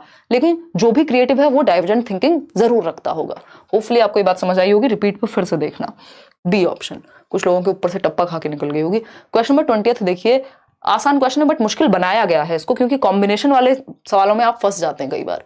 विच of the following set of learning materials is suitable for students who are partially sighted, यानी वो बच्चे जो विजुअली चैलेंज है, यानी पूरी तरह से नहीं देख पाते हैं, आंशिक दृष्टि वाले हैं, आंशिक रूप से देख पाते हैं, 100% दृष्टि उनकी क्लियर नहीं है, उस केस में क्या आंसर जो है वो सही होगा?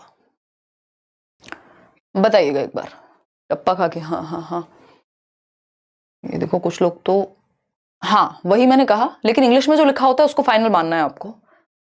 दीदी आपकी कृपा से टेट और सीटेट पास हूँ, आपको सहृदय आभार से धन्यवाद। आंसू आ जाएंगे आज तो मेरे, इतने सुपर चैट में इतनी प्यारी प्यारी बातें आप लोग कहते हैं ना। अनूप यादव धन्यवाद। देखिएगा अगर हम बात करें किसकी, तो पहला ऑप्शन है बड़े प्रिंट में छपी पुस्तकें। हाँ भैया, जिस बच्चे को देखने में दिक्कत है तो उसके लिए आप बड़े प्रिंट में, भाई आप आईसाइट टेस्ट भी कराने जाते हैं तो उसमें क्या होता है, जब आपको अगर आपकी नजरें दृष्टि वीक है तो क्या होगा, वो बड़े अक्षर तो आपको पढ़ने में आ जाते हैं, छोटे छोटे नहीं पढ़ पाते। तो जिसकी मान लीजिए पार्शियली साइटेड है, पूरी तरह से नहीं देख पा रहा, तो बड़े प्रिंट की बुक्स तो समझ में आ जाएंगी, ऐसा तो है नहीं कि बिल्कुल ब्लाइंड है। तो ये बात तो सही है। 3 डायमेंशनल वेज एंड चार्ट्स, यानी 3 डायमेंशनल यानी त्रिआयामी मानचित्र और चार्ट। त्रिआयाम में क्या होगा, वो टच और फील करके पता लगा लेगा कि कहां पे कौन सी साइड है, तो ये भी सही है और वो कॉन्क्रीट भी है। स्मॉल प्रिंट वर्कशीट्स तो दुश्मन है, जिस बच्चे को देखने में समस्या है उसके लिए छोटी छोटी चीजें या लेटर्स या असाइनमेंट थोड़े ना देंगे, वो पढ़ ही नहीं पाएगा। मतलब आपको फॉन्ट साइज बढ़ाना था, आपने घटा दिया। Software that converts text to speech, ये भी बात सही है। अगर देखने में दिक्कत है तो ऐसा सॉफ्टवेयर जो लिखी हुई, मान लीजिए कोई बहुत ही फाइन लेटर्स में लिखा हुआ है, बहुत छोटे अक्षरों में, तो एक ऐसा सॉफ्टवेयर जो उसको पढ़ के सुना दे बच्चे को, ताकि देखने में दिक्कत है लेकिन सुन पाए, तो ये भी पॉजिटिव, ये भी पॉजिटिव, ये भी पॉजिटिव। लेकिन ये स्मॉल प्रिंट वाला खराब था, तो जहां पर फर्स्ट, सेकंड और फोर्थ की बात हुई होगी वो सही है। अगर आप इसको हटाना चाहें तो ऐसे भी हटा सकते हैं, जहां पे भी थर्ड है वो आंसर नहीं होगा, जहां पे भी थर्ड है वो आंसर नहीं होगा, ये एलिमिनेट कर सकते हैं हम इसको, क्योंकि ये डिस्ट्रैक्ट करने के लिए हैं 3 ऑप्शंस। तो आंसर क्या है, यही है ऑप्शन तो असली, ठीक, फर्स्ट, सेकंड और फोर्थ, ठीक, क्योंकि हमें पता है कि तीसरा बिल्कुल नहीं होगा। अगर आप बाकी 3 को लेके श्योर नहीं है और आपको पता है ये तो नहीं होगा, तो ये थर्ड वाला ऑप्शन जहां जहां है उसको हटा लीजिए, जो बच जाए वो है आंसर, ठीक। कई केसेस में क्या होता है 2 में हो सकता है वो ऑप्शन। चलिए आगे बढ़ेंगे क्वेश्चन नंबर 21 पर, देखिएगा, जवाब दीजिएगा। देखिएगा, करते करते मोबाइल हैंग हो गया, कमेंट करते करते प्रीवियस ईयर के हैं। थैंक यू, अच्छा धन्यवाद जी। हिमांशी मैम फैंस, कितने क्यूट लोग हैं। पोल वाले भैया को बुलाओ, वो ज्यादा क्यूट हैं। हिमांशी वहां से कैसे दिख रहा है? अच्छा, हिमांशी मैम फैंस है, तो आपका तो कोई नाम हमें पता ही नहीं है कि आपका क्या नाम है, हैं? वहां से कैसे दिख रहा है कि वो ज्यादा क्यूट है कि दीदी ज्यादा क्यूट है? उनकी उम्र अलग है, उनकी क्यूटनेस अलग है ना। पोल वाली दीदी की क्यूटनेस अलग है, इनकी उम्र हो चुकी है, कह रही है मैं तो उम्र दराज हो गई हूँ। देखिए, अगर हम बात करें क्वेश्चन नंबर 21 की, बुलाएंगे उनको भी बुलाएंगे, आज बुलाएंगे, मतलब आज नहीं बुलाएंगे, किसी और दिन। Which of the following is not an effective strategy, यानी कौन सा एक प्रभावी तरीका नहीं है to support children's learning in the classroom, यानी कि बच्चों के अधिगम को प्रभावशाली बनाने के लिए कौन सा तरीका अच्छा नहीं माना जाएगा। पहला ऑप्शन है helping students develop concept maps, यानी संप्रत्यय बनाने में मदद करना। तो ये तो अच्छा तरीका होता है कि बच्चे को कॉम्प्रिहेंशन, उसकी समझ जो है, याद करने में, समझने में, चीजों को ऑर्गेनाइज करने में हेल्प मिल जाएगी। कॉन्सेप्ट मैप से चीजों को विजुअली फ्लो चार्ट बना के डायग्राम के थ्रू समझ लेंगे। Teaching students the use of mnemonics and chunking, आपको याद होगा निमोनिक्स का प्रयोग हम लेट्स लर्न पे सबसे ज्यादा करते हैं, जीवन से भी ज्यादा। मतलब क्या हुआ इसका, जैसे मैंने आपको वाइगॉस्की के केस में बताया हुआ है SCL, तो ये निमोनिक है, ये शॉर्ट फंडे हैं। निमोनिक क्या है, इसकी फुल फॉर्म क्या है? सोसाइटी कल्चर लैंग्वेज, ठीक। हमने चाइल्ड सेंटर्ड का बनाया हुआ है CCL, क्रिएटिव क्यूरियस लर्निंग की एबिलिटी, ठीक। पियाजे का बनाया हुआ है SPCF, ये निमोनिक है, शॉर्ट फॉर्म्स हैं जिससे हम याद रख पाते हैं। चंकिंग क्या होता है? तोड़ दो उसको हिस्सों में। आपको 10 डिजिट का एक मोबाइल नंबर याद करना है तो आप 4-4 का ग्रुप बना लेते हैं, 4-4 और 3 का बना लेते हैं, कई लोग 2 का बना लेते हैं, वॉट एवर इट इज, ठीक। Asking students to passively copy the solution, ये ही खराब है। पैसिवली, एक तो बच्चों को आपने निष्क्रिय कर दिया, ऊपर से आप कॉपी करा रहे हैं, इसको रट्टाफिकेशन कहेंगे। बच्चा जहां एक्टिव नहीं है वो बिल्कुल बच्चे के पक्ष में नहीं है वो उत्तर, और हमें वही चाहिए था जो सही ना हो बच्चे के लिए। नॉट पूछा था ना। Encouraging children to sit and learn with peers, ये तो अच्छी बात है, एक दूसरे के साथ सीखेंगे। 84% लोग सही उत्तर दे रहे हैं, सी ऑप्शन। आगे बढ़ेंगे क्वेश्चन नंबर 22 पर, देखिएगा ये क्या कहता है भाई। 22 क्वेश्चन बताइएगा। Which of the following questions is related to procedural knowledge. Procedural मतलब प्रक्रियात्मक ज्ञान। भाई साइकिल चलानी है तो यहां पे स्टेप्स फॉलो होंगे, प्रोसीजर होगा कुछ। प्रोसीजर का मतलब है स्टेप्स हैं। कोई मैथमेटिक्स का सवाल अगर आपको करना है तो उसकी भी एक प्रोसेस होगी, स्टेप्स होंगे कुछ। ठीक है, सही है, बहुत ही बढ़िया। बहुत ही खराब जोक मुझे याद आ रहा है बट मैं नहीं क्रैक करूंगी। मैं ये कहने वाली थी कि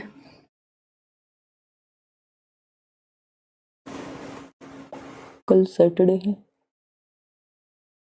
और हमें एक सेमिनार में जाना है। बोलिए, हैं? एसी बंद कर दें? एसी बंद नहीं होगा यहाँ, हम रजाई ओढ़ लेंगे ऊपर से, लेकिन तुम्हें एसी की ठंड से जीने नहीं देंगे। थैंक यू, आपकी वजह से लास्ट सीट में 104 था। आपसे एक बार लाइफ में मिलना है, मुझे भी मिलना है जी आपसे रुचि, ताकि पैर छू सकूं। यार रुचि ऐसी बातें मत करो यार, आप घर पे रहो यार। इंस्पिरेशन मिलिए। आई अंडरस्टैंड रुचि, मिलेंगे यार हम लोग, बट ऐसे गले लगने की बातें करते हैं, पैर वैर छूने की बातें नहीं करते। इतनी उम्र नहीं हुई है अभी हमारी। देखिए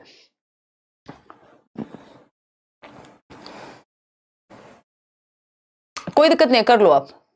वो फाइनल ईयर वाला ही आप जयंत चूज करना, रिजल्ट कोई नहीं पूछता कब आ रहा है, उससे फर्क नहीं पड़ रहा। आप हो तो सेकंड ईयर में ही ना। ठीक है, चलिए देखिए, अगर हम बात करते हैं किसकी, क्वेश्चन नंबर 22 की, ये कहता है प्रोसीजरल नॉलेज से रिलेटेड कौन सा क्वेश्चन है। तो फर्स्ट ऑप्शन है what is the capital of America. इसमें कोई प्रोसीजर नहीं है, रिकॉल बेस्ड है, वन वर्ड आंसर है, आप बता देंगे। What is the difference between map and globe, ये भी आप रिकॉल बेस्ड है, इसमें कोई प्रोसीजर नहीं बताना। What is the method of adding 3 digit number, हाँ इसमें अगर हम बात करें तो एक प्रोसीजर होगा, स्टेप्स फॉलो होंगे कि 3 डिजिट नंबर का अगर आपको सम करना है तो क्या मेथड है उसके। तो सी ऑप्शन तो सही लग रहा है, फिर भी डी ऑप्शन देखेंगे। प्रकाश संश्लेषण की परिभाषा क्या है। डेफिनेशन तो आपको अगेन रिकॉल बेस्ड है, इसमें कोई प्रोसीजर तो होता नहीं है डेफिनेशन में, ये तो जस्ट रिकॉल बेस्ड होगी। तो एक ही उत्तर सही है जिसको हम सी ऑप्शन कहेंगे कि स्टेप्स या प्रोसीजर की बात यही होगी। भाई साइकिल चलाने के लिए प्रोसीजर क्या है, 3 डिजिट का नंबर आपको ऐड करना है, क्या प्रोसीजर है। क्वेश्चन नंबर 23 देखिए, नेशनल एजुकेशन पॉलिसी से एक क्वेश्चन है। राष्ट्रीय शिक्षा नीति 2020 proposes that education should be, यानी शिक्षा कैसी होनी चाहिए, जहां बच्चा एक्टिव हो, डांस करता हुआ नजर आए, वैसी ही शिक्षा होनी चाहिए। यानी हर एक पॉलिसी ये कहती है बच्चे को रखो सक्रिय, वो क्या करे, सक्रिय रूप से ज्ञान का सृजन करे, एक्टिवली नॉलेज को कंस्ट्रक्ट करे। बेस्ट ऑप्शन, सिंपल, सरल, सुंदर, सस्ता, टिकाऊ answer. Focused on drill and practice, ये ड्रिल एंड प्रैक्टिस हम वैसे बहुत अच्छा मानते थे पुराने जमाने में, अभी ड्रिल एंड प्रैक्टिस को बहुत अच्छा नहीं माना जाता। उसका रीजन है कि सिर्फ आप पैसिवली बार बार रिपीट कराते रहोगे तो जरूरी नहीं है कि उससे चीजें अच्छी हो जाएंगी। ड्रिल एंड प्रैक्टिस को माना जाता है एज इट इज सेम चीज आप बस रिपीट करा रहे हो, 10 बार लिखो एक चीज को, तो वो एक्टिव या अच्छा नहीं माना जाता। इंक्वायरी ड्रिवन, डिस्कवरी ओरिएंटेड, सबसे ज्यादा एक्टिव बच्चा यही होने वाला है, क्योंकि अन्वेषण यानी खोज करेगा, एक्सप्लोर करेगा अपने एनवायरनमेंट में, एक्टिव होगा, अपने दिमाग का प्रयोग करेगा। टेक्स्ट बुक और teacher centred, learning for exams, ये सब पैसिव है। सबसे ज्यादा एक्टिव बच्चा बी ऑप्शन में है, और यही कोई भी पॉलिसी बात करेगी आज के समय में। क्वेश्चन नंबर 24 देखिए, और 5-6 सवाल हैं, फिर आप अपने घर जाएंगे और हम अपने घर जाएंगे, वो बात अलग है, हम सभी अपने अपने घर हैं, लेकिन ऐसे कहने में अच्छा लगता है। क्वेश्चन नंबर 24 देखिए, विच of the following statements best defines meaningful learning. भाई एक होती है रोट लर्निंग यानी रटना, और दूसरा होता है सार्थक अधिगम या अर्थपूर्ण अधिगम, जिसको हम मीनिंगफुल लर्निंग कहते हैं। कौन सा सही है फटाफट से बताइएगा। Learning is limited to remembering facts given in text books, यानी अधिगम पाठ्य पुस्तकों में दिए गए तथ्य को याद करने तक सीमित है। तो भाई मीनिंगफुल नहीं है ना, याद करना मतलब रट्टा लगाना, रोट। मीनिंगफुल में बच्चा एक्टिव मिलेगा आपको हमेशा। बी ऑप्शन है learning is an active process, हाँ मिल गया हमारा, क्या कहेंगे इसको, सही उत्तर। ठीक, तो learning is an active process that takes into account the information children learn outside of school. कह सकते हैं कि एक ऐसी सक्रिय प्रक्रिया है जिसमें हम उस चीज को भी काउंट करते हैं जो बच्चा स्कूल के बाहर सीख रहा है, क्योंकि लर्निंग ऐसा नहीं सिर्फ स्कूल में हो रही है। ठीक, सही है। Learning is measurable by use of standardised paper pencil test, ऐसा नहीं है कि सारी लर्निंग जो भी बच्चे ने आज तक सीखा है आप पेन पेपर टेस्ट पे जांच लेंगे। बहुत सारी चीजें ऐसी हैं जो पेन पेपर टेस्ट के माध्यम से जांची भी नहीं जा सकती सटीक रूप से। इसमें बच्चा उतना एक्टिव नहीं है, पैसिव हो जाएगा। In the process of learning a student should receive information from the teacher only, ऐसा नहीं है कि सिर्फ टीचर से ही इन्फॉर्मेशन आनी चाहिए। भाई बच्चा अपनी मास मीडिया से, एनवायरमेंट से, बच्चों से, पीयर्स से, किसी से भी सीख सकता है, परिवार से, है ना। तो बी ऑप्शन सही है, क्योंकि यहीं पे मीनिंगफुल लर्निंग या बच्चा एक्चुअल में एक्टिव है, जो कि आप लोग कह भी रहे हैं सही। 96% लोग, कुछ ने चीटिंग कर ली होगी बाद में बताने के बाद। क्वेश्चन नंबर 25 देखिएगा और जवाब दीजिएगा, जवाब दीजिएगा, जवाब दी प्रोग्रेसिव एजुकेशन में टीचर और बच्चा दोनों एक्टिव होते हैं। यस यस यस रूपा, ऐसा कोई भी सिस्टम नहीं है जो ये कहे सिर्फ बच्चा एक्टिव होगा, फिर तो टीचर को हटा ही देना, फिर तो कोई जरूरत ही नहीं है टीचर की। दोनों एक्टिव होंगे, दोनों मिलकर नॉलेज को कंस्ट्रक्ट कर रहे हैं। पहले क्या होता था, टीचर बच्चों को खाली बर्तन समझता था और उसमें ज्ञान भरता था, अभी दोनों मिलकर अपना अपना ज्ञान बढ़ा रहे हैं, ठीक है ना।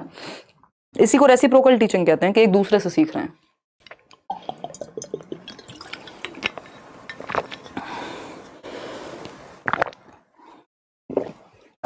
देखिएगा, सेंट्रेशन, सीरिएशन और कंजर्वेशन, मैचुरेशन, ये सब कर देंगे। अभी मैराथन आने वाली है, आपके सेशन सब क्लियर हो जाएगा।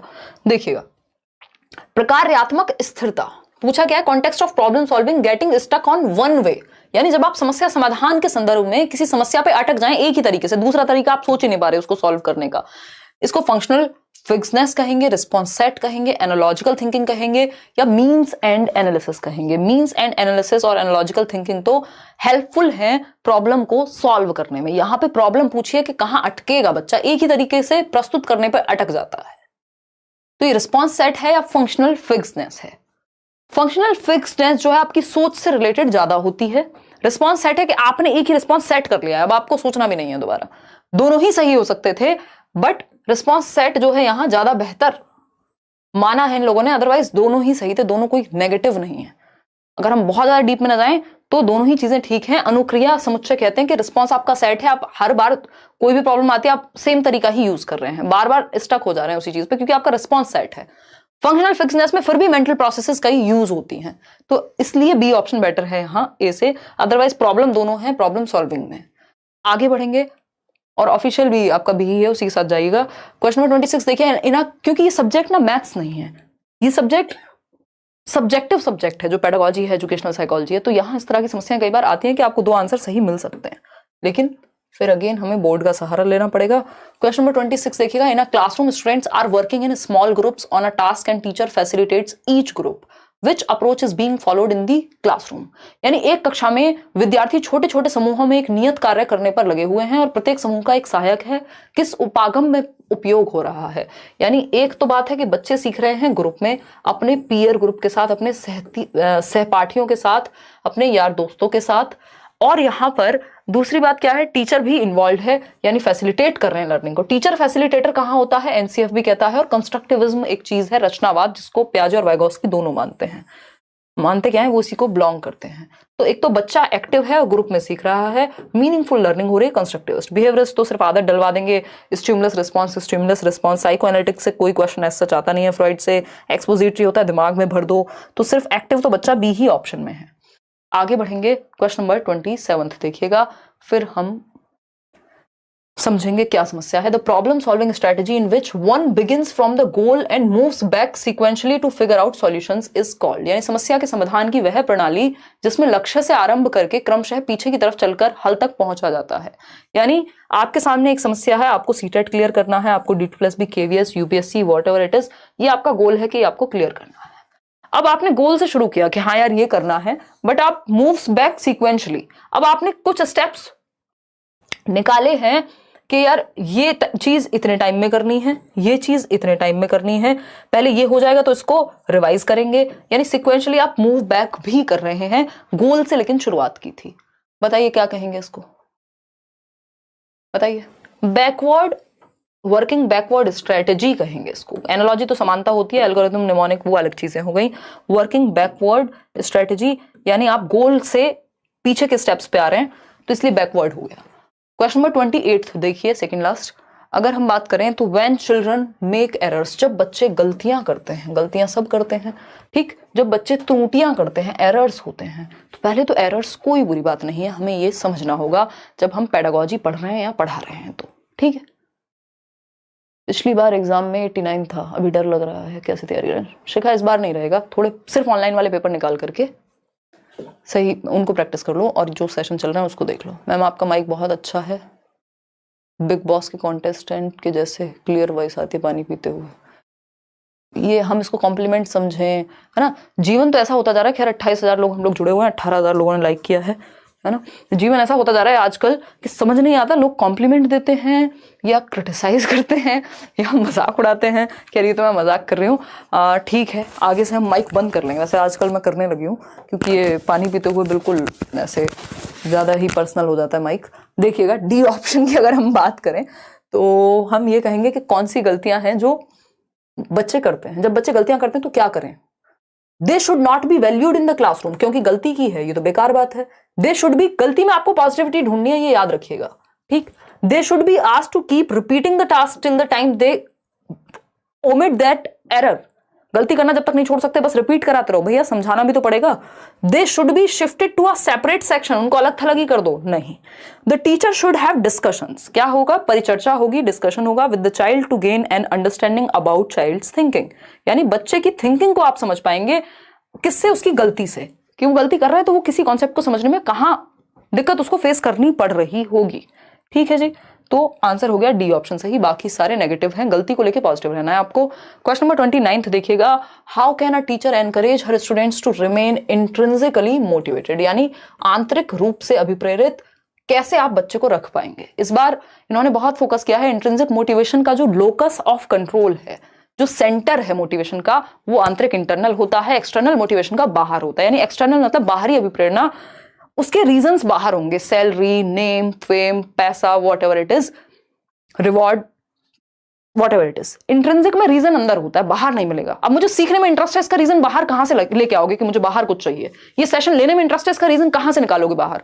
सेशन लेने के बाद क्या हो रहा है, आप लोग पसंद कर रहे हैं, आप लोग कह रहे हैं अपनी आने वाली जनरेशन को भी कि नहीं सीटेट पढ़ना है तो वहीं जाना है, लेट्स लर्न पे जाना है, कुछ भी हो जाए। तो ये क्या है?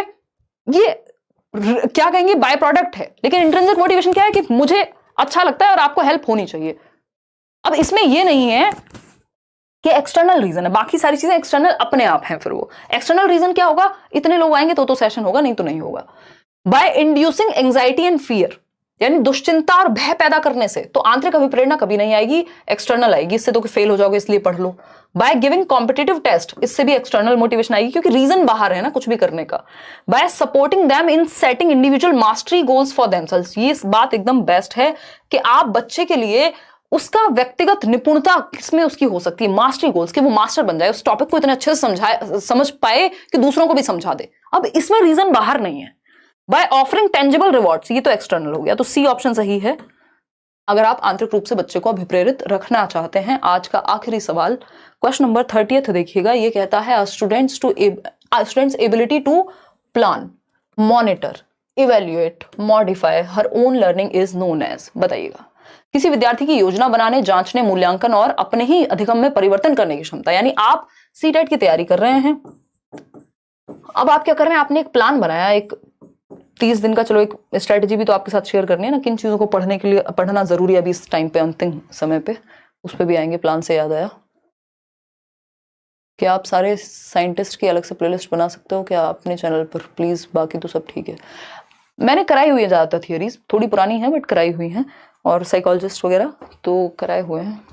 बट आप अगर ये चाह रहे हैं किसने कौन सी थियोरी दी है तो वो भी कर लेंगे डिस्कस, डोंट वरी, अगर ऐसा आप चाह रहे हैं तो। देखिएगा, आप सीटेट की तैयारी कर रहे हैं, आप प्लान कर रहे हैं, फिर जो पढ़ाई आपकी चल रही है उसको आप मॉनिटर कर रहे हैं कि इतने टॉपिक्स तो हो गए और इतने अभी होने बाकी हैं, ठीक है। इवेल्युएट कर रहे हैं, जब आप यहाँ ये 30 क्वेश्चन लगा रहे हैं तो आप अपने आप को मूल्यांकन कर रहे हैं, या मॉक टेस्ट लगा रहे हैं, कहीं टेस्ट सीरीज दे रहे हैं, तो क्या कर रहे हैं, आप पता कर रहे हैं कि आप कितना जानते हैं, और जब जरूरत पड़ रही है इसमें अगर चेंजेस की जरूरत है तो आप मॉडिफाई भी कर रहे हैं या रिफ्लेक्ट भी कर रहे हैं मॉनिटरिंग में। तो इसको मेटा कॉग्निशन कहते हैं, यानी थिंकिंग अबाउट थिंकिंग। जो आपने सोचा है कि पेपर क्लियर करना है, उसके भी आगे आप 4 स्टेप सोच चुके हैं कि इसको कैसे प्लान करूंगा, मॉनिटर करूंगा, इवैल्यूएट करूंगा, कंट्रोल करूंगा, मैनेज करूंगा, मॉडिफाई करूंगा। इसी को मेटा कॉग्निशन कहते हैं। मेटा मतलब संज्ञान के परे, थिंकिंग के भी परे।